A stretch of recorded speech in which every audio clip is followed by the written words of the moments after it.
ito yung ginawa natin ngayon. Di ba? Ang dali lang gumawa ng TV. Welcome sa Rodel Orlina TV channel. Ngayon, may panibagong video na naman ako i-share sa inyo. Video ito guys, na kung paano nga ba mag-text as walk. Katulad sa video na ito.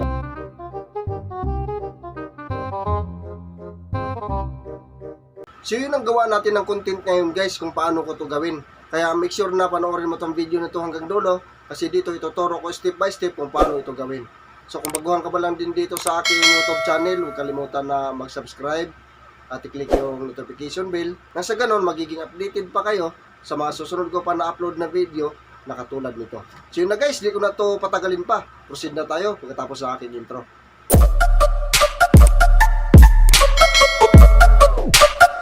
Ngayon, para makapagsimula na tayo, proceed na tayo sa ating video editor natin gagamitin na yung CapCut. So, itong CapCut guys, ayan, click lang natin to. So, tandaan nyo guys, ito yung pinaka-guide natin, itong orange na bilog. Ngayon, pagka-click natin sa CapCut, i-click lang din natin itong new project. Then, kuhain na natin yung ating video na nakahanda. So, ito sa akin guys, i-click ko lang to, then, i-add lang. Click lang itong add. So, ngayon, sunod natin gagawin dito, i-adjust na natin yung video nating nakahanda guys. Kung mayroon pa tayong gusto nating i-edit dito, so edit muna natin bago natin siya simulan para malinis yung ating gawa. So kailangan i-edit muna natin siya. So para makita natin siya kung saan pa siya pwedeng putulan, so i-click lang natin itong button. Pagmasdan natin mabuti. So dyan guys, dyan sa bago pa maglabas. So dito nga part, ito yung puputulin natin. So para maputol yan, i-click lang natin itong na-overlay natin na video. Tulad na yan. Then punta tayo dito sa split, i-click natin itong split. Tapos ito nga part, kasi ito yung puputulin natin, i-click lang natin to. So, pagka-click natin dyan, punta lang tayo dito sa delete. I-click natin tong delete. So, yun na guys, naputol na siya. So, ngayon, i-play natin ulit ito siya para makita natin kung saan siya pwede pang putulin doon sa dulo. So, click button. Yan sa paglabas niya. Dyan din sa pag-exit niya guys, dyan. Yan. Putulin din natin siya dyan. So, para maputol yan, katulad kanina, i-click lang natin tong na-add overlay natin na video. Then, punta tayo dito sa split. I-click natin tong split. Then, dito sa delete. Click delete.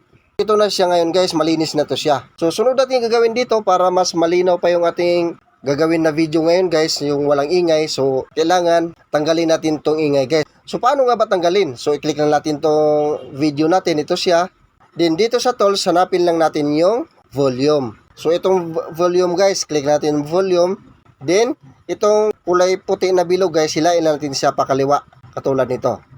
I-zero lang natin siya. Yan. So wala na siyang ingay guys. So, sunod natin gagawin, pag okay na siya, i-click lang natin itong check sa gilid. Ito na ngayon yung video na ating gagamitin guys. So, sunod natin gagawin dito ngayon, lagyan na natin siya ng text. So, i-click lang natin to dito arrow, ito sa gilid. Then dito sa tools, hanapin natin yung text. So, itong text guys, yan. Click natin yung text. Then pagka-click natin sa text guys, itong add text. I-click lang din natin to. Ngayon guys, pagka-click natin sa add text, so, nasa inyo na lang kung anong gusto nyo ilagay. So sa akin guys, binibigyan ko lang kayo ng idea kung paano ito gawin. So sa akin, ilagay ko lang dito, please subscribe. Yan. Then pag okay na siya, na-type mo na, lagyan pa natin siya ng paganda guys. Punta tayo dito sa font na ito, click natin yung font. Then, pipili lang kayo dito kung aling gusto nyo gagamitin na font guys. Halimbawa, ito sa akin yan, follet na ito. Then pag okay na siya, i-click lang natin tong check sa taas.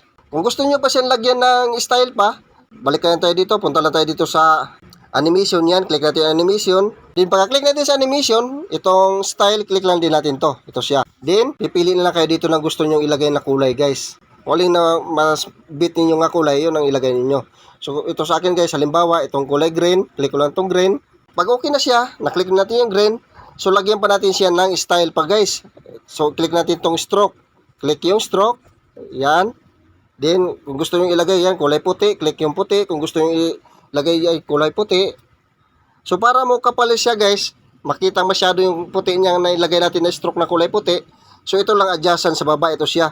I-hold mo lang tong bilog na puti, papunta sa kanan. Katulad nito. Diba? So, napapansin nyo sa taas guys, pumapal yung kulay puti sa taas. So, nandito lang dyan adjustan guys para mapaganda yung ating text na ilagay. So, kung okay na siya dyan, i-click lang natin tong check taas. Ito siya. Then, i-adjust lang natin to siya guys, yung text natin. Kailangan naka full screen dito siya. Dulo to siya guys dito. Simula dito hanggang dito, kailangan naka full siya. Katulad dito guys. Nasa inyo na lang kung paano nyo papagandahin.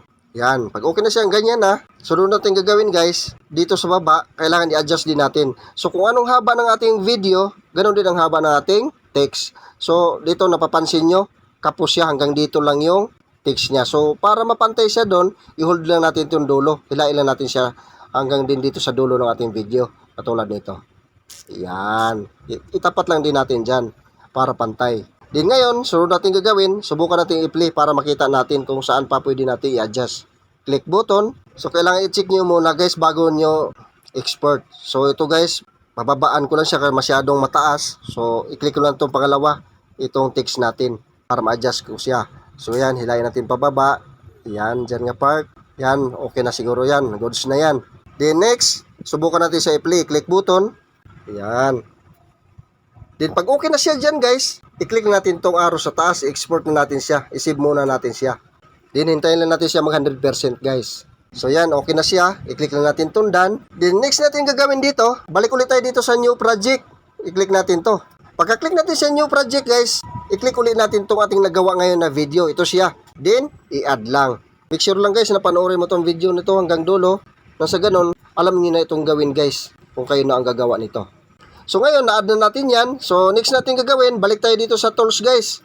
Hanapin natin yung overlay. So itong overlay, click overlay, then add overlay. Then kuhain na natin yung ating video na original guys, yung kanina. So ito siya, click natin to, then i-add lang. So ito na siya ngayon guys. So napapansin nyo guys, may line siya na kulay sky blue. Yan. So ibig lang sabihin nun guys, di pa siya fit siya sa unang video. So para maging pantay siya sa unang video natin na add overlay, so i-hold na natin dalawang daliri din, hilain natin siya pa kaliwa pa kanan katulad nito. Yan.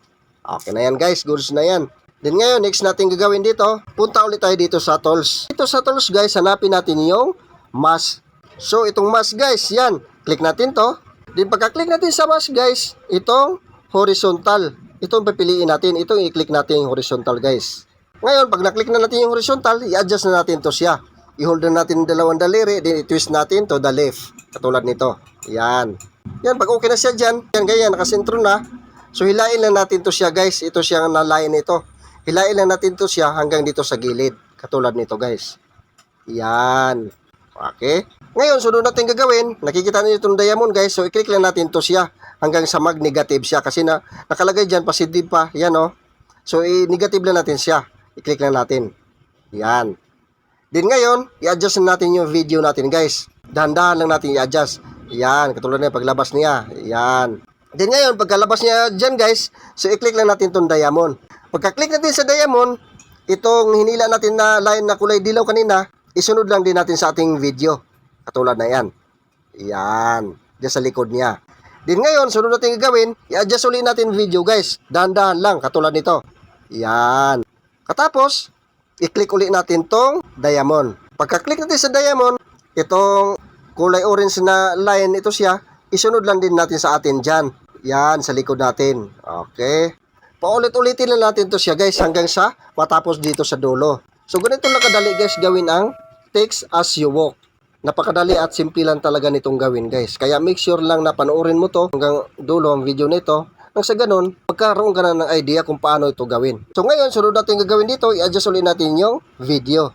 So dahan-dahan lang guys, katulad dito. Yan. Pagdating dyan, i-click ulit natin tong diamond dito sa gilid. Ito siya. Then pag na-click na natin yung diamond, itong kulay orange na mahaba nito, isunod lang din natin sa atin dyan sa likod. Yan. Ito lang yung paulit-ulitin natin guys hanggang sa matapos papunta dito sa dulo.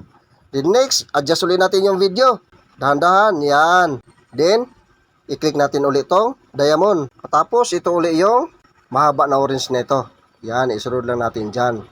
Then, sunod, adjust ulit natin yung video guys. Yan, pagdating dyan, i-click ulit natin tong diamond. Then, ito siya. I-adjust ulit natin, isunod natin dyan sa ating likod. Yan. Then, sunod, pagkatapos dyan, adjust ulit yung video hanggang sa dulo.